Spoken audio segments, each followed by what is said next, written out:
Okay. I want you all to just soak this headline in. Just read this, read it over several times, and just let it sit there in your mind and think about it. Now, at first glance, does this instill confidence in you that Lucasfilm knows what they're doing? Because it certainly does not do that for me. Now, I saw this, I heard about this, I don't remember where, probably like Star Wars Theory or somebody, but I was like, no way, there's no way that's what the headline actually says. But yeah, this is an article from IndieWire that says, Why Star Wars series The Acolyte hired writer who's never seen any Star Wars movie. Showrunner Leslie Headland made it a priority to mix the writer's room with Star Wars know-it-alls and franchise newbies. So, first of all, actually, let's get something out of the way first. If you didn't know, I'm sure a lot of you already know.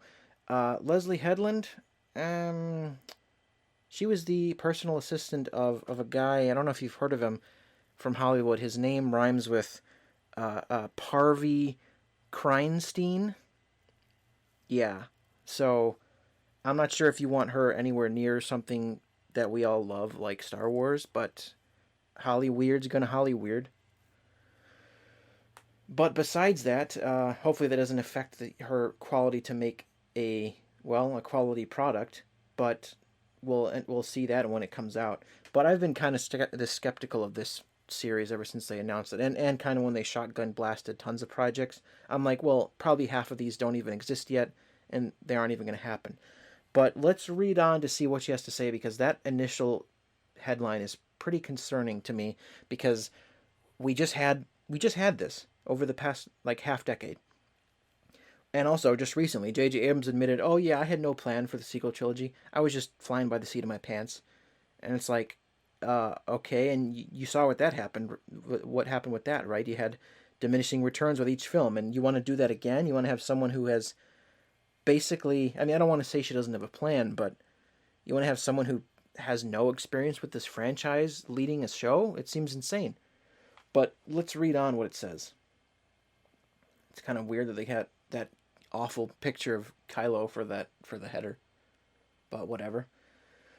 It says Leslie Headland is best known for directing raunchy comedies, Bachelorette, and Sleeping with Other People. It's an interesting choice for Star Wars. Okay, whatever. I don't want to judge because we get weird stuff like that all the time. Then they end up making good stuff, like the Russo brothers. They made those kind of movies, and they made Infinity War. So you can't necessarily judge a filmmaker by their previous work. And like James Gunn on with Guardians, I remember reading that's the Scooby Doo guy and the guy that makes trauma films. How is he going to do Guardians? But he pulled that off. And then it says, and for co-creating Netflix's Russian Doll, which makes her an invigorating and unconventional on paper choice to serve as a showrunner of a Star Wars TV series. Headland is behind Star Wars The Acolyte, which I don't know if that's the final title, which Disney confirmed last December as part of its Star Wars streaming series expansion.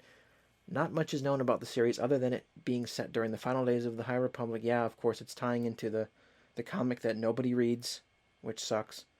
An era which predates George Lucas's original Star Wars. No, that's the Old Republic. Please go away with your High Republic tomfoolery. With the setting not so beholden to the Skywalker saga, Headland. Okay, then why do you have this guy on your picture? Uh, Headland could take more risks with her writer's room. Yeah, just what we need, more risks in Star Wars when we saw what that happened with Rian Johnson. Here's her first quote. It's like, mostly what I looked for were people that I felt could execute a great script, number one. Well, that's a good start. Like, there's nothing inherently wrong with that statement.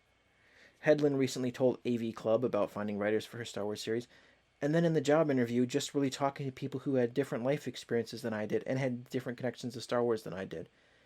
Headland did not want a Star Wars writers' room full of Star Wars diehard fans. Why not? Why shouldn't that be a priority? I think if you have any, especially after the past few years, uh, I think you need to have a core group of people that know what they're talking about and have an encyclopedic knowledge of the lore if you're going to try to adhere to an existing universe. This is insanity to bring in someone that knows nothing about it.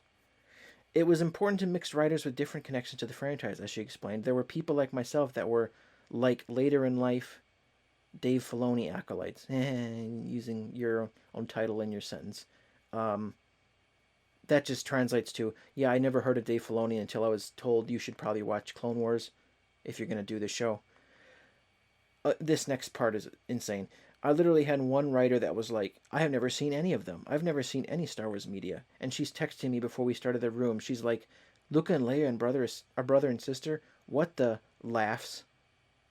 Um, are you serious? Do you know how many fans out there would kill to have this opportunity? And you have some Hollywood hack who doesn't even know what Star Wars is really involved in the franchise? It's absurd.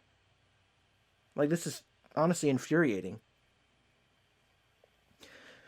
For Headland, writers unfamiliar with Star Wars were only a plus. Why is that a plus? I don't get it. That's like, well, I was about to say that's like bringing in people who aren't familiar with Marvel to work on the MCU, but I feel like that's happening now anyway. It was so great because I would really love to know from someone who is not fully immersed in this fandom, what do you think about the pitch we just made, she said. So while she did her due diligence and did a lot of background work and research, at the same time she was somebody that would kind of talk to and say, okay, so if we take all the kind of signifiers out of it and this is Star Wars version of X, what does it mean to you? Shouldn't you be asking what does it mean and how does it affect the rest of the series? Because that's the important thing. She would be able to give some feedback. Well, I'm kind of wondering what's going on with this character, and in this scene, I'm wondering why so and so isn't saying this. Okay, this is just standard writing room stuff.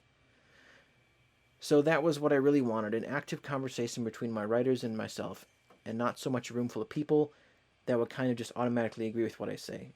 I mean, isn't that going to happen anyway? Is that it? Star Wars The Acolyte will premiere on Disney Plus, but there's no official release date. Yada yada yada. AV Club, whatever. Um, yeah, that's concerning. That's just as concerning to me as Patty Jenkins having free reign on the next film after the absolute disaster that was Wonder Woman 1984. I hope I'm wrong. I hope she went and did a ton of homework on this. Uh, but I don't know. I guess we'll have to see. Let me see if there's any more of this. I don't think there is. But blah blah blah. It looks the same. Show rise of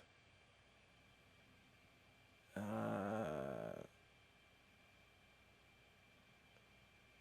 mystery thriller. I don't know, man.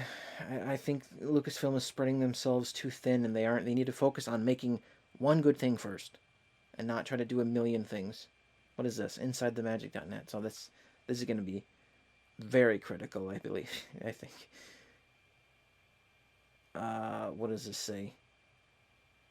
Yeah, and you know what the problem is. Yeah, it all comes down to poor leadership, I think.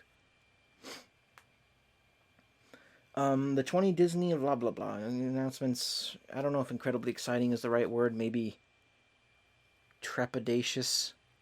Uh, Potential interest is better. Okay, that's no fandom received more thrilling news than the Star Wars community. In addition to confirming Patty Jenkins, which is scary, Taika's another one that's like, I don't know, man. Because did you see what he said on Twitter that one time when he was like, "I'm gonna ruin your canon." I can't do his accent, but he's like, "I don't care at all about your canon. I'm gonna ruin your canon. I'm gonna crap all over it." I get he was probably joking, but part of me doesn't think he is, considering he turned the stormtroopers not being able to hit things meme. He turned that into canon with his episode of Mando. So I kind of believe he wasn't kidding. Um, oh, that was nothing. Okay, yeah, that's probably basically it. What she said. So I don't know. Does this concern you? Because it raises several red flags for me. If you're hiring people like this, and especially with all the behind the scenes problems they've had over the past, well, every Disney made Star Wars film seems to have production problems, except for ironically the worst one, The Last Jedi. But I don't know. We're gonna have to wait and see. I'll judge it more when there's a trailer, but let me know if you guys even have any faith in that show. And thank you for watching, and I will talk to you in the next one.